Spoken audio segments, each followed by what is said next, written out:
Yo soy Vodka y los detalles del caso los tenemos aquí en Memento Mori Oficial. Gladys Aranza Ramos Gurrola era una joven de 28 años de edad que vivía en el ejido Ortiz del municipio Guaymas, en el estado de Sonora. Ella y su esposo, Brian Omar Zelaya Alvarado, tenían una hija de 2 años. Como cualquier matrimonio joven, se dedicaban a disfrutar su paternidad y a sacar adelante a su pequeña familia. Sin embargo, aquella realidad se vería truncada el 6 de diciembre del 2020, cuando Brian Omar desapareció sin dejar rastro. A partir de ese momento, Aranza y los familiares de Brian dieron aviso a las autoridades para que se iniciara la búsqueda del joven. Pero como sucede en muchos casos, la burocracia y la falta de interés por parte de la policía hicieron que al final la propia familia se encargara de buscar al desaparecido. No hay mucha información acerca de la desaparición del joven, pero en una entrevista hecha por el programa radial Reporte 100 a Marité Valdés, quien es la fundadora de Guerreras Buscadoras de Sonora, relató que a Brian se lo llevaron ese 6 de diciembre. No especificó quién o quiénes lo hicieron, pero sí señaló que Aranza no empezó la búsqueda enseguida, porque temía por su vida y la de su hija, lo cual es un indicio de que probablemente el crimen organizado se encontraba envuelto en la situación. Fue en enero del 2021 cuando la joven tomó valor y se acercó a todos los colectivos de búsqueda de Sonora. Es entonces cuando inició con la interminable búsqueda de Brian y se convirtió en activista de los grupos Guerreras Buscadoras de Sonora, Madres Buscadoras de Sonora, Guerreras Buscadoras KGM y Rastreadoras de la ciudad de Obregón. Aranza asistía a todas las reuniones de los colectivos, manejaba la página de Guerreras Buscadoras de Sonora y ayudaba en las búsquedas de campo que se realizaban. También compartía en las redes sociales las fichas de búsqueda de los familiares desaparecidos de sus compañeras y se solidarizaba con su dolor. Al mismo tiempo, compartía la ficha de su esposo acompañado de todo tipo de mensajes. A veces dichas palabras estaban llenas de esperanza, en donde le prometía que no descansaría hasta traerlo de vuelta y a casa. Pero otras veces la desesperación le ganaba y le suplicaba a la gente que por favor, cualquier información que tuvieran de él, se la hicieran llegar. En las fechas especiales como cumpleaños o aniversarios, ella le dedicaba palabras en las que se dejaba ver el amor que sentía por él y que evidenciaban el dolor que la embargaba. Lo que es un hecho es que Aranza no buscaba culpables, ni llevar a nadie ante la justicia. Y aunque no perdía las esperanzas de encontrarlo, estaba consciente de que probablemente no lo encontraría con vida. Ella solía decir lo siguiente: no quiero morir sin saber dónde está mi esposo, porque así me siento cada día que pasa, que me estoy muriendo, y no sé cuánto tiempo más pueda seguir. No me importa dónde está o cómo está, solo díganme a dónde puedo ir por él. El 15 de julio del año 2021, a las 5:21 de la tarde, Aranza posteó por última vez la ficha de búsqueda de su esposo, pidiendo que por favor la ayudaran a compartirla. De acuerdo a lo relatado por Marité Valadez, esa misma noche la joven salió de su hogar para dirigirse a una tienda de abarrotes. Al salir de la tienda, un grupo delictivo que presuntamente ya la venía siguiendo desde hacía tiempo, la interceptó en el camino, y fue entonces cuando escucharon las detonaciones de un arma de fuego.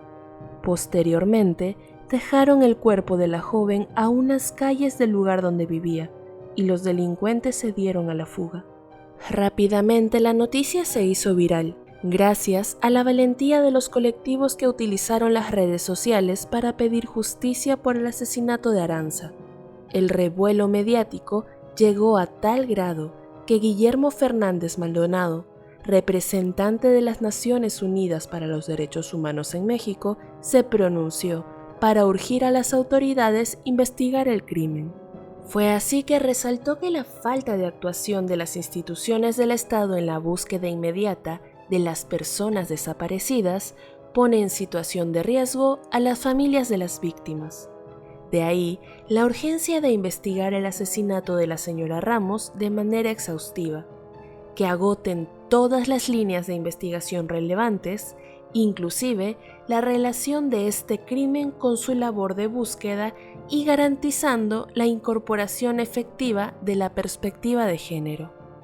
Por su parte, el presidente Andrés Manuel López Obrador condenó el asesinato de la joven y dijo lo siguiente: "Vamos a seguir protegiendo a todas las mujeres y condenamos estos crímenes.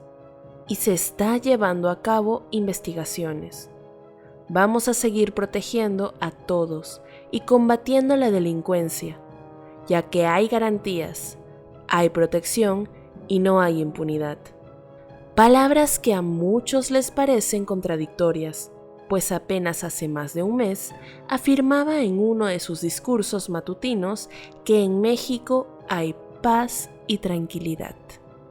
Ante la presión mediática, la Fiscalía de Sonora abrió una carpeta de investigación e informó que se encuentran trabajando en diferentes líneas investigativas para dar con los responsables.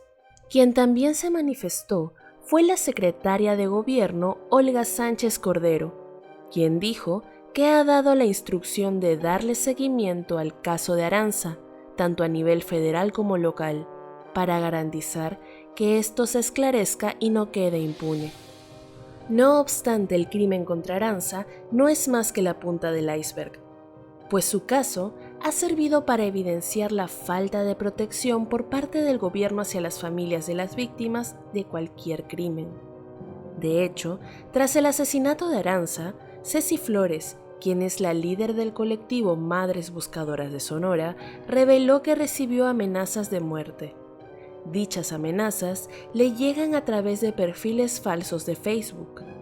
Uno de ellos decía: "Señora, cuídese mucho, porque me han dicho que de ahí sigue usted. Yo le estoy informando porque no se merece lo que a usted le quieren hacer". A lo que ella le preguntó de quién debía cuidarse, si del gobierno o de la mafia, y la persona le respondió que de los dos. Lamentablemente, este tipo de amenazas hacia los colectivos son bastante frecuentes, pues de acuerdo a las cifras de Gobernación, 68 activistas y 43 periodistas han perdido la vida desde el 2018 hasta la fecha. Y según estos mismos colectivos, dichas cifras no parecen que vayan a cambiar en un futuro próximo, pues no hay ningún plan establecido para respaldar a los grupos de búsqueda de desaparecidos. Marité Valadez señaló que después de lo ocurrido a Aranza, los colectivos de Sonora han cesado sus actividades por unos días. Esto debido, primero, al dolor que les causa la pérdida de su compañera, y en segunda, porque obviamente ahora más que nunca temen por sus vidas. Y es que, tal y como narra la activista, en Guaymas se vive una situación grave de delincuencia que es un secreto a voces, pero que todos los días se hace evidente en el incremento de desaparecidos y personas encontradas sin vida. Los colectivos esperan regresar tan pronto como se recuperen anímicamente y las autoridades les proporcionen la seguridad que necesitan. El caso de Aranza se une a la lista de las miles de injusticias que pueden haber, pues lo único que deseaba era volver a tener con ella al amor de su vida. Ahora quizá ambos estén juntos, pero lamentablemente han dejado una pequeña que no tendrá la oportunidad de crecer junto a sus padres. Muchas gracias por ver este video. Si te pareció informativo, dale like y comparte. Subimos este tipo de contenido todas las semanas. Esto fue Memento Mori, oficial. Yo soy Vodka, y si seguimos vivos, nos vemos en la próxima.